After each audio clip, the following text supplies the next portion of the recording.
This is the session that is called Reconstructing Our Community. It's a conversation. I joined first at Vice President. Shane Creepingbear from the class of 2008 will be moderating, and he will explain sort of how we're going to handle this. But while he's getting set up, I'm going to introduce very briefly, and then Shane will continue, our four panelists. Hassan has a great fan club, but I'm going to have to ask you to... Yes, so please stay. Okay, so what we're going to do, we're going to have two microphones that will be circulating for people to ask questions. Right? This is a conversation. It's not a formal panel. When you get the mic with your question, you can ask it of the entire panel or of a particular person. I would ask you to keep your... Point of order? Yes. We need to have the lights dim? No, we have no presentation. We need to show our conversationalists. We are recording this, so when you get the microphone, please put it up like this so we can capture everything. We'll see how close I get. I would ask, because it's a hot topic, that you ask a question rather than make a lengthy declaration. We're all Antiochians and we like to declare. But we'd like to have as much participation as we can for everyone. So I'm going to steal one of these microphones, whichever one. And I'm going to turn it over now to Shane Creepingbear. No, that's mine. You take that.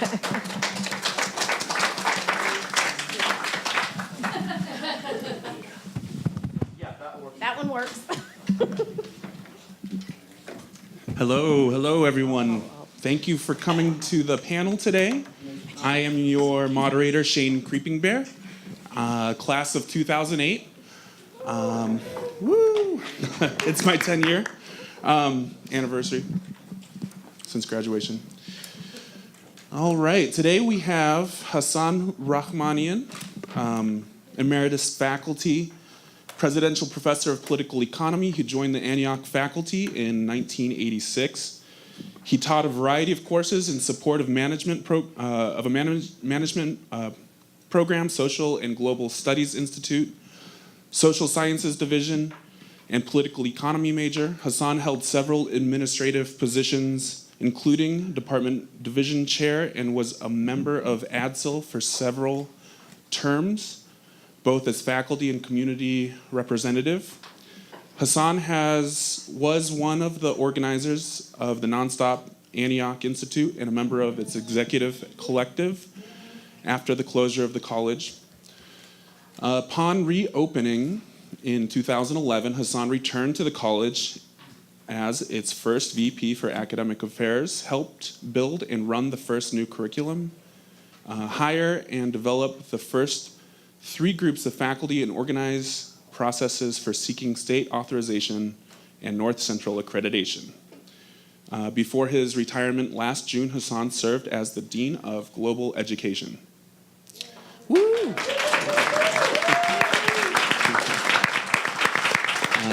To the left of Hassan, we have Jack Mathews. He's a member of the class of 2015, our first graduating class of the newly independent Antioch. He majored in political economy and will be a third-year law school student in the fall. Moving forward, he hopes to focus on recruitment and other outreach and help perpetuate Antioch as a place of inclusion and academic excellence.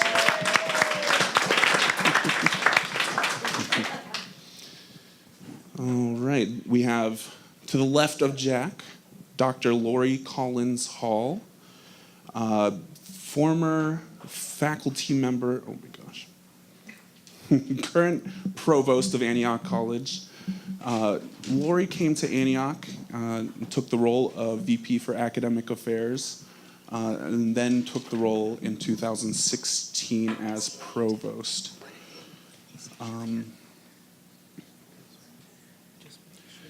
Former tenured faculty, full professor at Hartwick College in New York.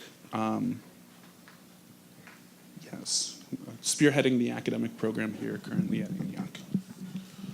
Hi. To the left of Lori, we have Hollyn Bermond. Hollyn is a member of the class of 2019, entering in 2015. She has self-designed her major in eco-performance, which is an integration of work across various disciplines. She currently works for Tecumseh Land Trust and the college here, creating some video productions. Thank you. Thank you, panelists, for being here today. I'm going to start it off with just some questions before we get into open conversation. First question is directed towards Hassan. You were on the faculty when the university closed the college and took part in the Nonstop Liberal Arts Institute. What was it that motivated you to continue on with the newly independent Antioch? Well, Antioch meant a lot to me.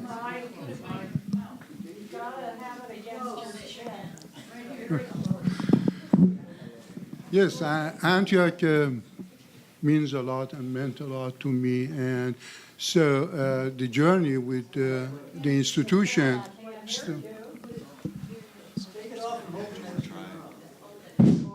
Oh.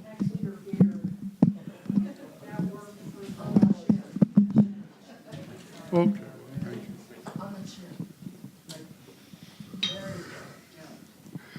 Well, as Shane said, I retired last June, but retirement doesn't mean that much when it comes to Antioch. You are always on, on list to call in and help. The reason, there are several reasons for me to come back to Antioch after the closure. The most important part of it is that in a meeting with university alumni in Cincinnati after the announcement of closure, a number of us alumni, faculty, students met and made presentation, and there I said that Antioch is offered me and provided me with adopted home. And that was, I'm from Iran, so in late, in mid-80s, I couldn't go back, and I had to find a second home. And so when Antioch offered me the job, it wasn't just a job, it was a home. And the community was so embracing myself and my family. So there is a personal side to this, but Antioch obviously provided me with a job and a career. I was economist, but Antioch made me educator. So you, as an educator, you constantly, and a good learner, and a good father, by the way. I owe that to Antioch. So when the news of closure came, we couldn't sit still and do nothing, and especially tenured faculty were the ones who had some standing, legal standing, to challenge the closure. But some of us worked very closely with alumni and decided to, if they have our building, we can get our education and go wherever, that is needed. And so we created non-stop, and with the help and support of Alumni and Alumni Board. But that took about a year, and then after that, the support needed to be directed towards whatever would come out of the negotiation that was taking place. And so we understood that, and for me, non-stop was more than anything else a protest movement. It was not a substitute for the college. And we know now that those who were involved in negotiation, they tell us how the university was nervous about this idea of non-stop. But that was a kind of a unfinished job for me. I went to California, and then I got a phone call from Mark Roosevelt and several members of the Board of Trustees and a number of alumni who knew me to invite me to come back and be part of this reopening. And I couldn't say no, and I'm glad that I joined. It was a challenging task. You start from scratch, everything. We didn't have a registrar office. We didn't have even courses, and we had to develop all of that. We didn't have faculty. So all of that was, I have to probably shorten my comments, real motivation behind my joining to finish this chapter. And then now it's in good hands. So with good feel, I retired last year. But it was a 3 year of wonderful experience, challenging, and we will probably talk about challenges. But I'm glad that I decided to join Antioch and bring that stage and that chapter back. Excellent, excellent. Now, Jack, you were a senior in high school when Antioch announced that they'd be accepting applications for fall 2011. Can you tell us a little bit about the process you engaged in to learn more about us and what eventually compelled you to enroll here? Sure, absolutely. So when I started my college, sorry, can you hear me now? Awesome. So when I did my college search, my mom was a little intense. We ended up applying to something like 30 different schools. And so I didn't actually remember applying to Antioch when I received my acceptance letter. I was dead set on going to my mom's alma mater, and which will remain unnamed. And my mom was like super excited about that, but she knew about Antioch. She had applied. She had a friend who was an alum of Antioch who she had worked with to try and change the world. And she knew Antioch's reputation, and she was talking to her friend, and she said, well, it sucks that Antioch's not around anymore and you can't apply. And her friend was like, oh, well, actually. And so, back to after I got accepted, my mom said, well, let's go visit Antioch. At least meet the people before you make your final decision. And I said, I'm okay. We're in New York, that's in Ohio, my mom was like, well, let's at least visit Oberlin. So I woke up at Antioch, and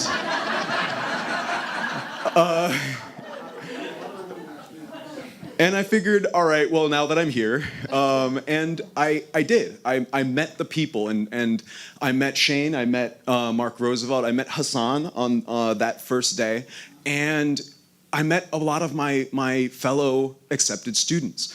And every single person, to the last one, was just excited to be here.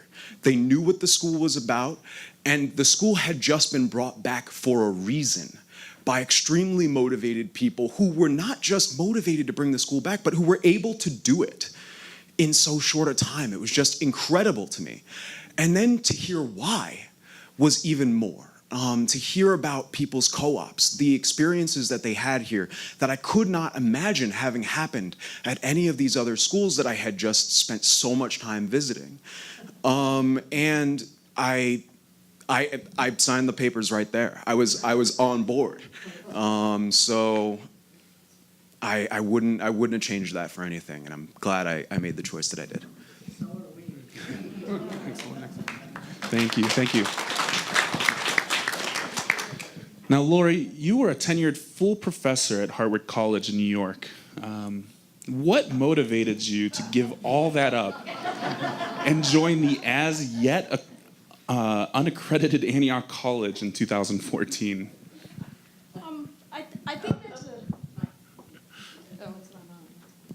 I think that's it's got a couple of answers to it. First, I had a range of experiences around whether Antioch was closed or not closed. A lot of my colleagues still referenced and used a lot of the materials that had emerged out of the old Antioch experience, and were talking about the SOPP and various other things, and hadn't really understood that the college had closed. And then I had colleagues, including Rick Detweiler, who were very closely aligned with the closure of the college and who had worked. And so I was following the closure of the college and the reopening of the college and the negotiations through them, which I just found to be a really exciting part of higher education, that the alumni would rally to save a place that was such a powerful experience for them. So that was when I first heard about it, and I just thought, man, that's really cool. And then I somehow got nominated for this position, and I'm still trying to figure out how. But then Mark Roosevelt called me, and we had a different set of conversations, and I guess he was calling some other people. He actually wrote me an email that basically said, and if you know Mark, you all understand this, it said, "I'm looking for a vice president of academic affairs for my college. Are you interested?" And I went, first of all, I didn't know if it was real. I actually went and looked and saw who is the president of Antioch right now. And secondly, I just wrote back, "You've piqued my curiosity. We can talk." And then a third thing for me was what I knew about Antioch was that it had always done what I thought liberal arts education should really be about. There are a lot of colleges, and I worked for a college that was a great college, delivers a great liberal arts experience with an internship, a senior capstone experience, and some experiential learning, because that's the way the higher education was going. But I wanted a college, and the work that I was doing at that college was all around immersive work in the community and other spaces. I felt like the experience part of the college education, the application part, the learning by doing parts, needed to be much more than a tagline that colleges were using. And so when I got the opportunity to come and learn even more about what was really happening here, and to realize that in my former faculty and administrative life, the experiences that I had had around building experiential learning, assessing experiential learning, and working toward accreditation all had things that could be contributed here to help the effort. I felt like it was an opportunity that I could not afford to not come and be a part of helping to move it forward. And I was confident. I was confident that this college would be re-accredited, right? It was our accreditation first. So I was confident that it would be re-accredited, and I was confident that it would move forward and provide super exciting experiences for students. So it was an easy decision. Thank you.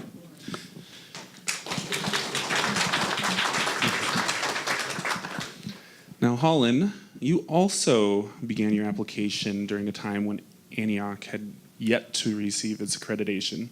Can you just sort of take us to that sort of process you took in discovering Antioch, and then what eventually compelled you to attend?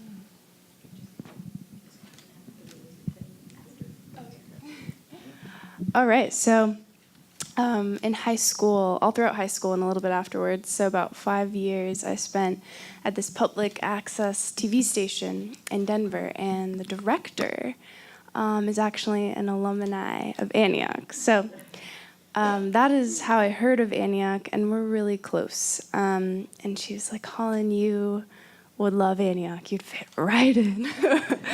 And yeah, I didn't apply to colleges actually in my senior year of high school. I was really clear that I needed to take time to just explore the world. I ended up doing this super alternative gap year program. And I came from a high school that was also very alternative. Much of our curriculum was experiential based, a lot of traveling, and there was like no grades. We just wrote. My transcript was like 60 pages, just writing of everything I did. And so I came from a pretty alternative, adventurous mindset. So to the fact that Antioch was not accredited yet wasn't like a huge concern for me at all. During my gap year, part of it was a writing retreat, and so we all had our different projects, and my project was applying to colleges. So I wrote admissions essays during this writing retreat, and I applied to maybe 10 schools. They were all liberal arts, small, alternative schools. I had no interest at all in attending like a state school or institution like that. And I read a book called Better Than College, and I was like, you know what? I'm not going to be in massive debt. Like, I can't do that. And I was really clear about that. And so I said, well, it's nice to get all of these acceptance letters. All right, what's next?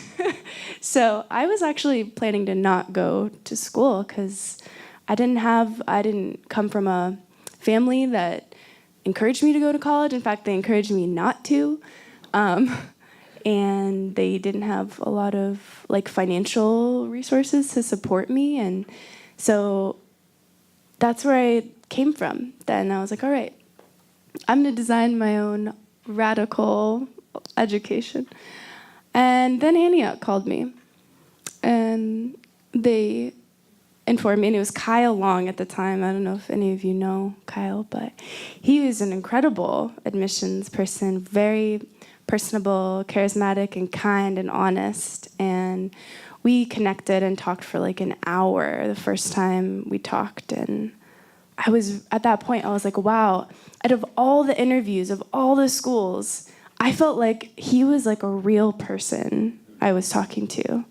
And I really connected with him in a way I didn't with anyone else. And all these schools were also small liberal arts colleges. So that was special. And then when he called me, he said, hey, do you know you're eligible for like a full scholarship? And I was like, what? Are you serious? And I just remember like walking along this landscape on my phone for like an hour, just like pacing in excitement of the possibility of like an open door that I had closed, I thought. And so much like emotion started flooding my mind. I had all these really intense dreams about Antioch, and some of them were honestly pretty strange. And then a couple weeks later, I was invited to come to Admitted Student Weekend, and Antioch actually flew me out to visit. And I was so honored by that sentiment. That really, really meant a lot to me. And I came here, and I was like, yeah, it is strange. My dreams were right. Wow. One of my first experiences at Antioch was like kind of paranormal. I don't know if you all believe in ghosts, but I do. They're all over. But yeah, I was with Michael Caselli, and and we were in the ASB, and I was like, we were talking, he's like, here's like the film studio. I was like, oh, cool. He's like, well, I was working on a project, but this problem happened. I'm like, oh, right, like, you're working on a project for 10 hours, and then it's just bound to drop off the face of the earth, and it doesn't exist anymore, because that's just how media goes. So I said, I was just in Denver for 4 days, and I wanted to create this film, and all these issues kept happening, one after another, and finally, when it started saving, the power went out in the TV station. Lightning struck. Everything went down. And in that moment, the power went out in the ASB. One light fixture after another turned on and then back off, and it was like we were going through this tunnel, time warp through time, and I felt like it was just for us. 8 p.m., ASB. Someone opens the door into the hallway, and all the lights turn off. And the water fountain that was broken turned on. All by itself. So anyway, that moment I was like, I am so intrigued, and I don't know if this means I'm supposed to run away or it's like a welcome. So I took it as a welcome because I was just really intrigued and fascinated by that energy here. And it's really, I think the root of it is like how many people have like identified with this place and put literally their souls into this place. And it's my personal, sorry if I'm getting weird, but it's my personal belief that there are people that have passed on that are still here and love Antioch. So that's my story. All right, I'm going to open up just with the first question for the group from me, just because I'm absolutely curious. Everybody sort of contextualizes Antioch in different ways, and of course Hassan has been with us for quite some time. But what do you think was the most surprising thing you learned upon arriving to Antioch? Anything is broad.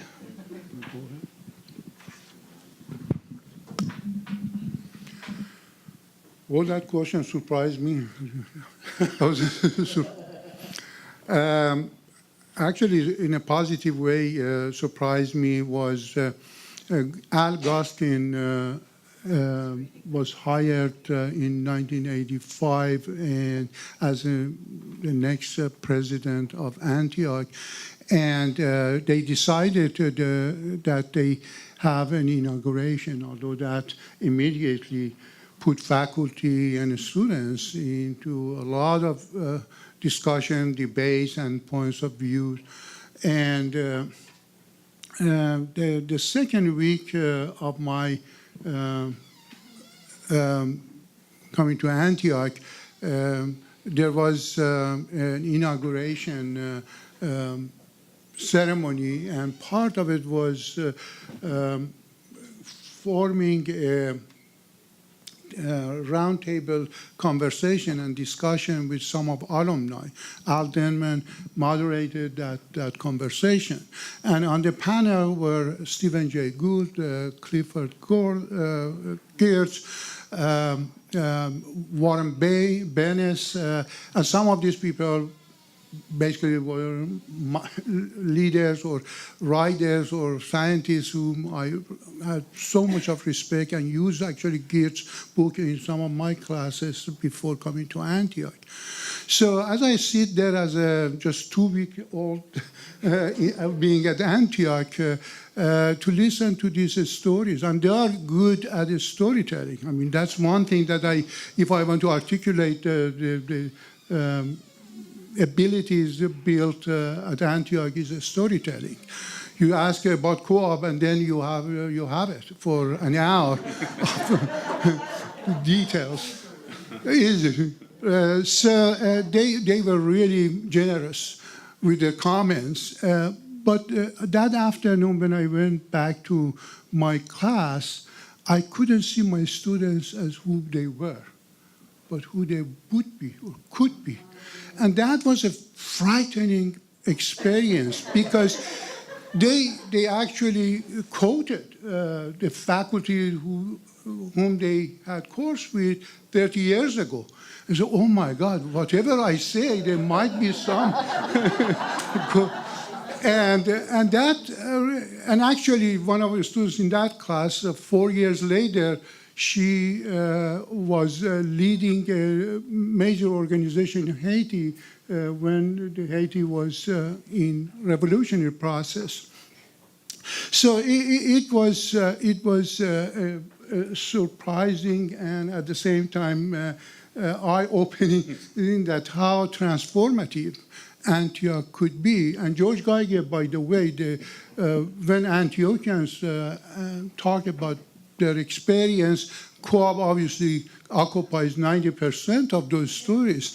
But on that panel, almost everyone was referring to George Geiger, a philosophy professor, whom after listening to them and the impact that he had on the students, and I took a course with him. At that time, he was retired, but was teaching one course. So yeah, that was very impacting experience there, and I can share other stories. You said the first thing that surprised us, right? It can be the biggest surprise, but Oh, I'll go with the first. Pollen count. The second thing was a walnut that almost hit me in the head. But I think the biggest thing that surprised me was the extent to which Antioch really worked with the students in order to make sure that they had the education that they wanted. Before we even arrived on campus, students had mentioned to the institution that, hey, we don't actually want all of these language offerings, and actually maybe we would be better off with could we have Japanese class? And then we did. Suddenly we did. And it was there before we even got here. And that to me was just something I never imagined being able to see in college. And we had it, so. Two things. When Mark actually offered me the job, he then said to me, so good, now that you've agreed to take the job, I want you to know that the Vice President of Academic Affairs, the current sitting Vice President of Academic Affairs, the amazing Hassan Rahmanian, is staying completely at the college. And I think he was waiting for sort of a typical thing that sometimes happens in higher ed, like, oh my God. And I said to him, well, that's not a problem for me if it's not a problem for him. And so I came and I found an amazing colleague, mentor, supporter. I had, even in that statement and not anticipating that there would be any problem, I was not able to fully estimate the power of the experience of coming in and having incredibly huge shoes to fill, but also just the generosity and the spirit that Hassan brought to the school and then shared with me in wanting me to be successful in being the next Vice President of Academic Affairs. I also found that I brought in all this experience, and Mark said, you know, we're in the middle of accreditation and we're struggling with assessment of experiential learning, and that's an area of expertise you have, and we really need you to get on assessing experiential learning.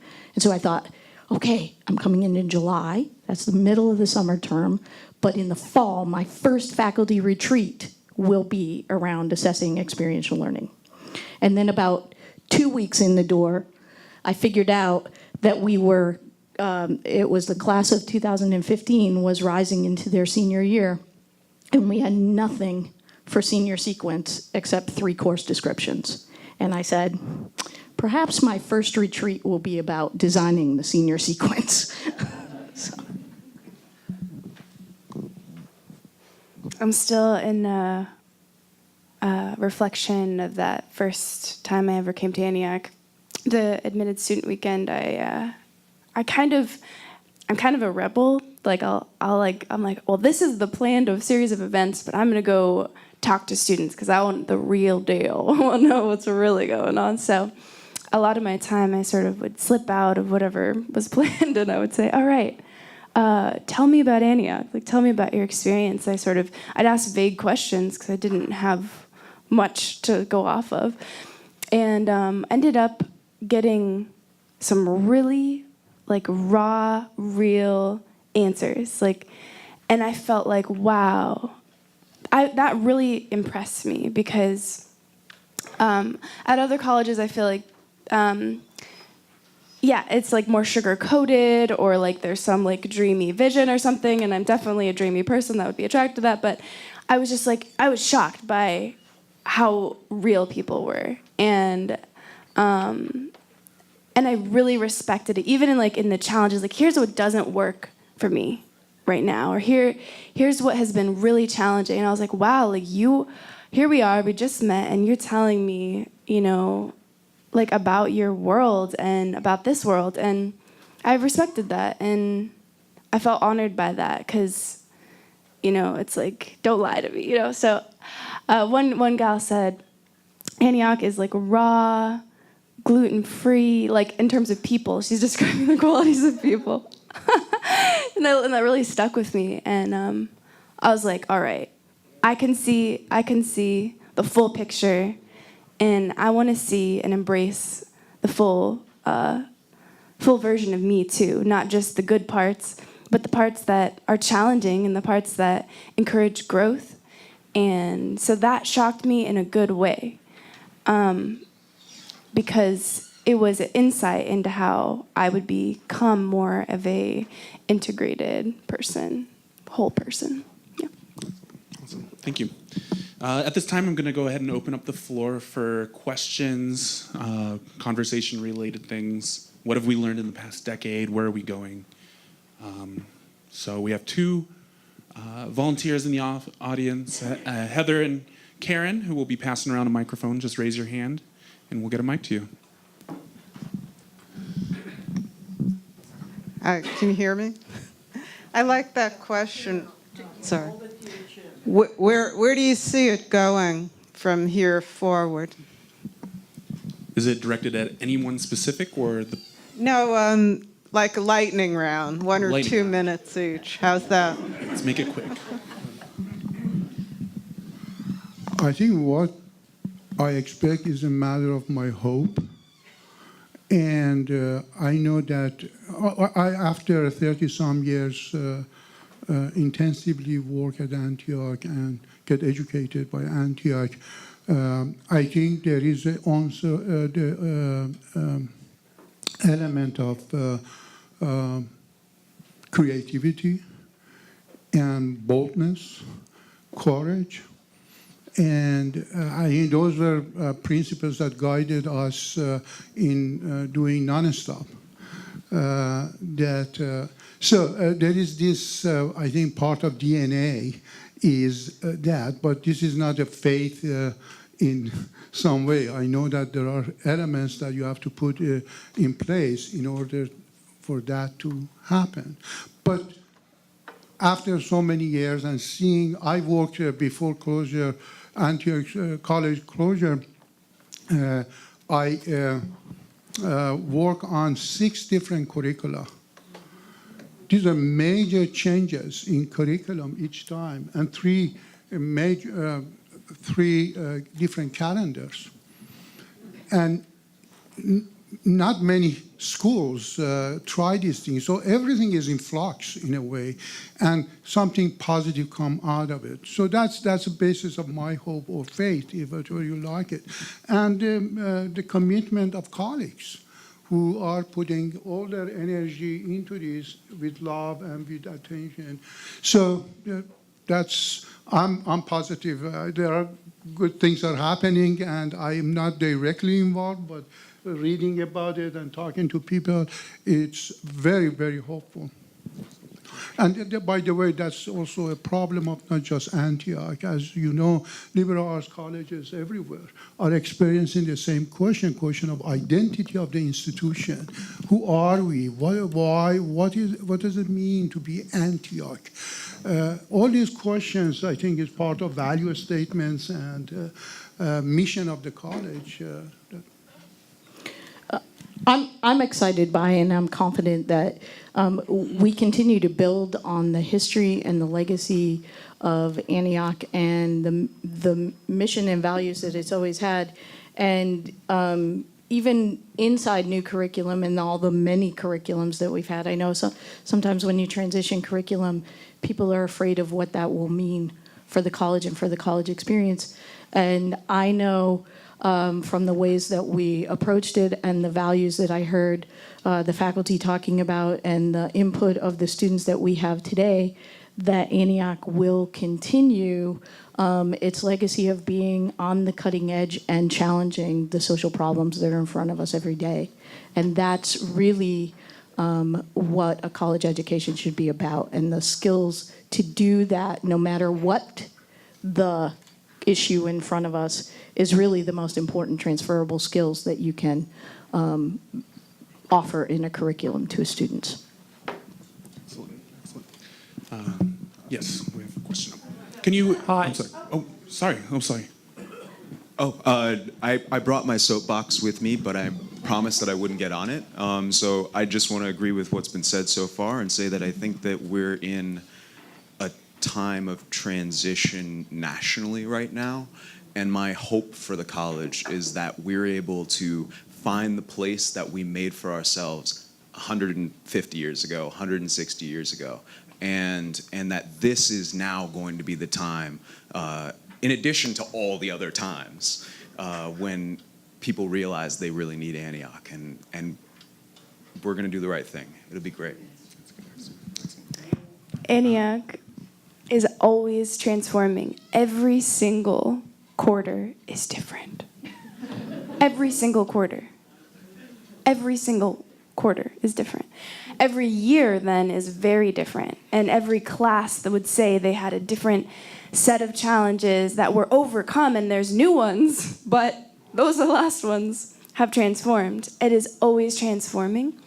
And like we've all kind of said, it's like an education that like sort of nourishes the ability to adapt to the world, because Antioch is the world. It's a small version of the world. It's not a bubble isolated from the world. It is, in fact, like, what do you say about a soapbox? Anyway, soap. It's a soap. Part of a larger scope. Okay. So yeah. What was your question? Oh, where are we going? I see it always changing. I don't think it's not a destination, it's like truly a journey. And that is what life is. And yeah, so I'm honored to be a part of it. I think one challenge to this process is possibility of getting exhausted. Getting exhausted, whether it's faculty, whether it's students. The very first year that after reopening, we went through this, and we want to be honest with our students. They had these whole night meetings themselves to challenge us on part of curriculum called Global Seminar. And they came to us with a manifesto. In this very room, we were sitting and discussing this calendar. So the first year we started with a block calendar and the curriculum that we put together. But the second year, the calendar changed and the curriculum changed. So it's a learning process. That's part of, I think, Antioch's education, that you are aware and part of your own education, and that curriculum is a platform for that. Excellent. It looks like we have a question up here from Jean. This is kind of directed at Lori, but maybe the students too. I subscribe to the Record and the Yellow Springs News, and I refer you to the honor code there about Antioch's community search for truth. When I entered in '64, we had George Lincoln Rockwell, head of the American Nazi Party, here just after Antiochians had done voter registration in Mississippi. last year and a year and a half ago at New Year's Eve, there was a police confrontation in the village. It was a major village dispute. As a result of that, according to a Record article, one of the faculty had a discussion about the police in the village and police issues, and invited the police chief to come on campus and be part of that class. And a student apparently, according to the Record article, seriously objected to the faculty having the right to invite a police chief on campus, and felt the faculty, I guess, should have been disciplined. I don't know what, but he walked out. So that was the way kind of the Record reported it. So I'm curious what happened after that in the context of freedom of inquiry here, in which a student felt that the faculty should have had to ask for permission to ask a police chief to join a discussion about police in the village and the college. So actually, unless I'm thinking about a different Record article, and I can go back and look, the issue really centered around a staff member and a lunch. And some discussions that we were having around a Friday forum and some other things, but wanting to have starting with the police chief coming to lunch in the dining halls, and students not wanting to be in, some students not wanting to have the police chief in the dining halls and in the space that they occupied personally.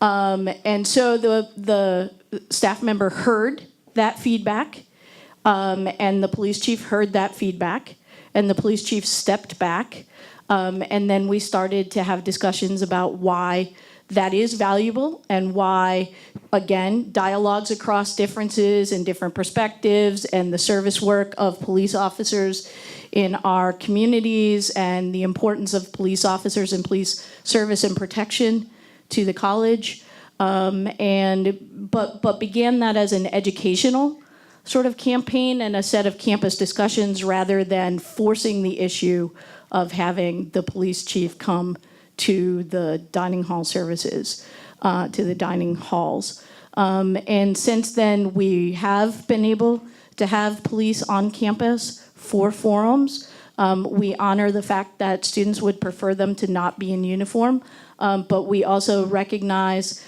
and help the students understand that they do need to appear in response to emergencies and fire calls and be in uniform and other things. And so, but by not forcing that issue, and by both parties being willing to step back, we were able to engage that dialogue a little bit differently. Thank you. Another question. Can I ask that you introduce yourself to the panel and your class here, if you can? Oh, sure. My name is Pam Canine, and I'm the mayor of Yellow Springs. Pleased to be here. Town gown. Town gown. My question's rather one of nuts and bolts, and it is, some of us were kicking this around during one of the breaks and wanting some more information. Can you explain how a self-design major, as Antioch envisions it, it would work, especially with limited faculty?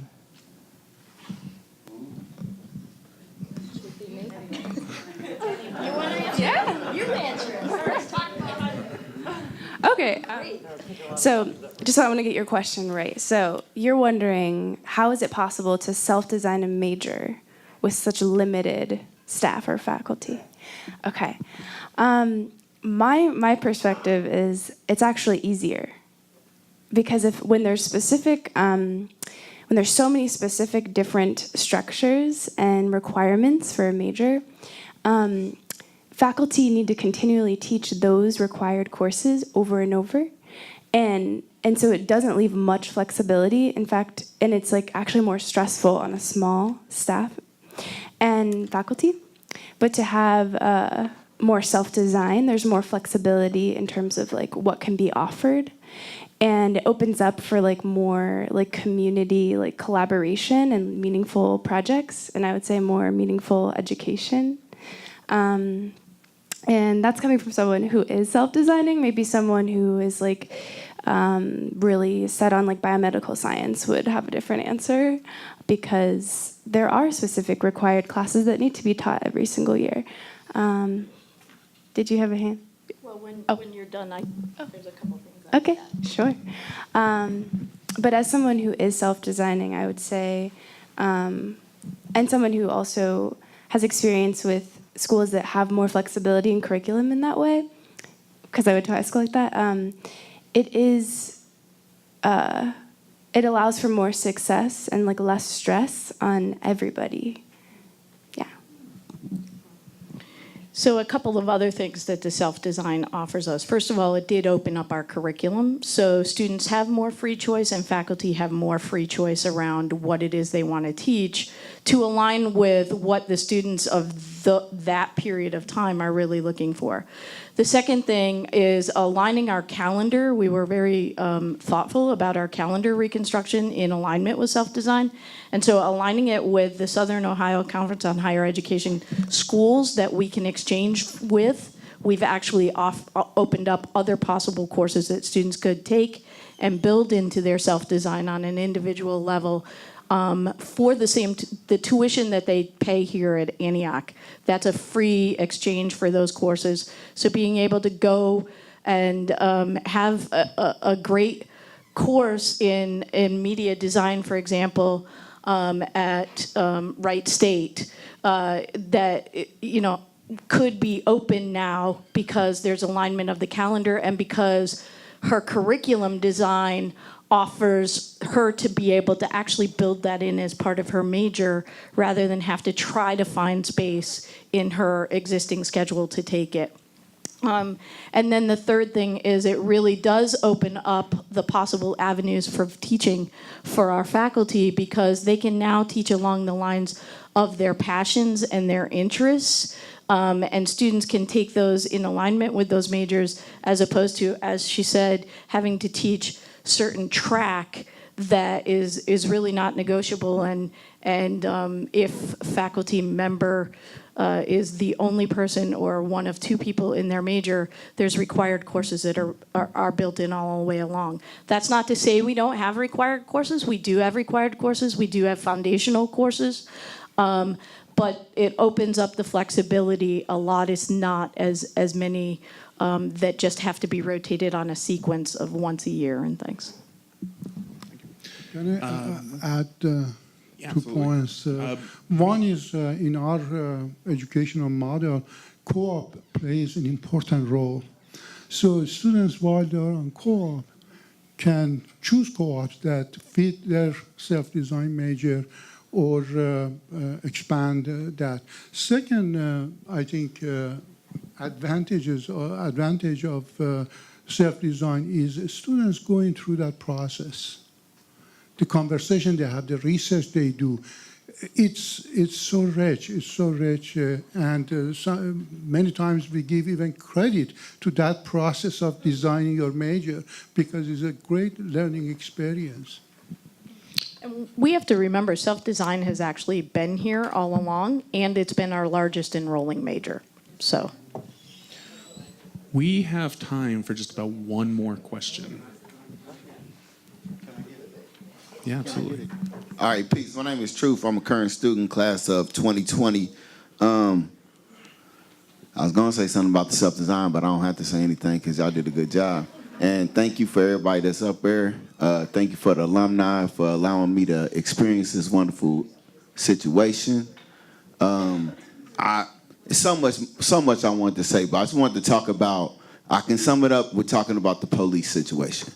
Because I'm an older student, and when I came into Antioch, I want to thank this young man for getting me here, but when I came into Antioch, first thing I noticed about the students is this current generation is really Antioch.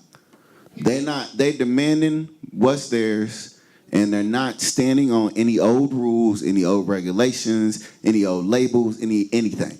Everything's up for grabs, everything's in flux. That's good.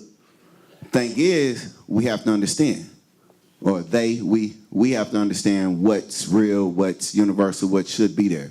So I'm a black male. I don't play the police like that. I really don't.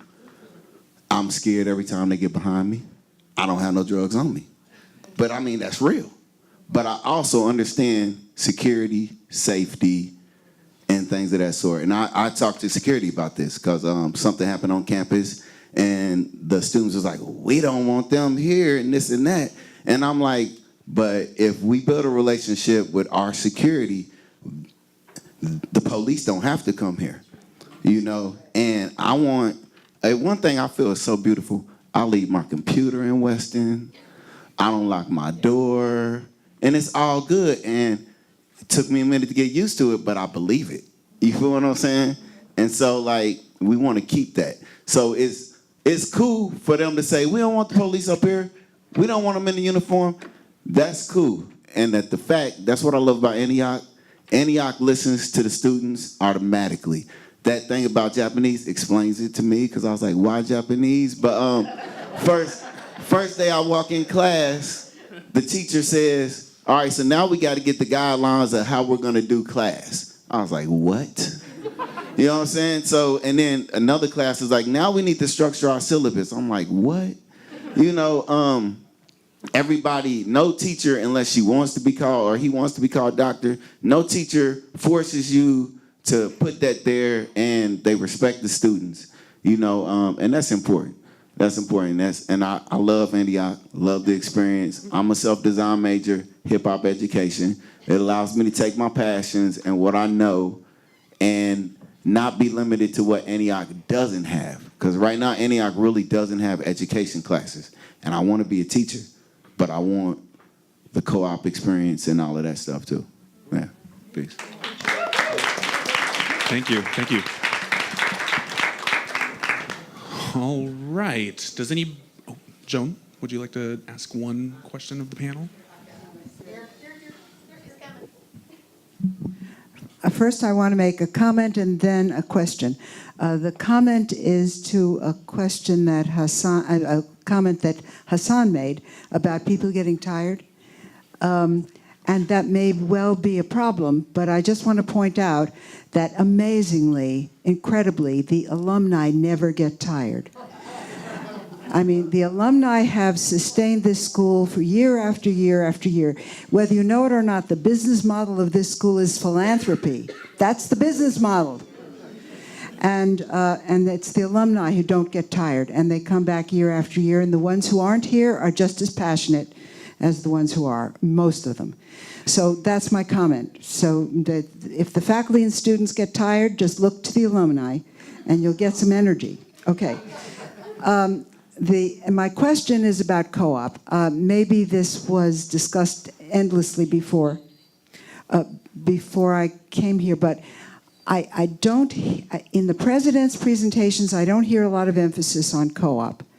And I'm wondering if co-op remains a transformational experience for you as it did for us. Excellent question. Yes, co-op is so important. I think a lot of people come and stay at Antioch because of co-op. It's one of the most unique and special parts of Antioch. It really belongs in recruitment. Oh, Yeah, definitely. Yeah. And we value it so much also, too, that one of the things that was very clear to us was we weren't offering enough credits for it. And so in the new curriculum, there's also more credits attached to co-op to really help students also not just appreciate the value for the experience itself, but to also help outside people understand the value of the experience to Antioch. All right, that's all the time we have today. Can you join me in thanking our panelists? Thank you. Thank you very much.